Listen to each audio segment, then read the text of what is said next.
आज ठाकरेंची शिवसेना आणि मनसेचा एकत्रित मोर्चा। गडकरी रंगायतन ते ठाणे महानगरपालिका दरम्यान दुपारी 3 वाजता मोर्चा। यवतमाळच्या पिंपळखुटी शासकीय रुग्णालयात 6 वर्षीय मुलाचा मृत्यू। सर्दी खोकल्याचं औषध घेतल्यानंतर मुलाची तब्येत बिघडल्याचा कुटुंबियांचा दावा। औषधाचे नमुने अन्न आणि औषध विभागाकडून जमा। उपमुख्यमंत्री एकनाथ शिंदेंच्या उपस्थितीत आज सह्याद्री अतिथीगृहावर सर्व एसटी संघटनांची बैठक। एसटी कर्मचाऱ्यांच्या मागण्यांवर तोडगा निघण्याची शक्यता।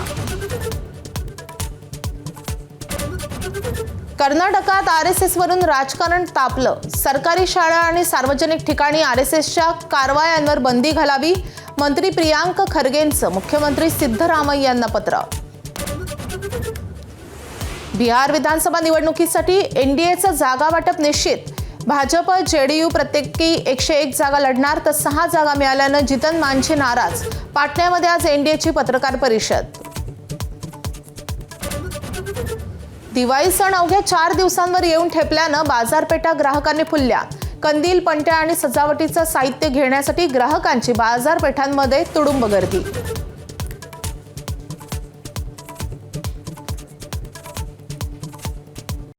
हेडलाइन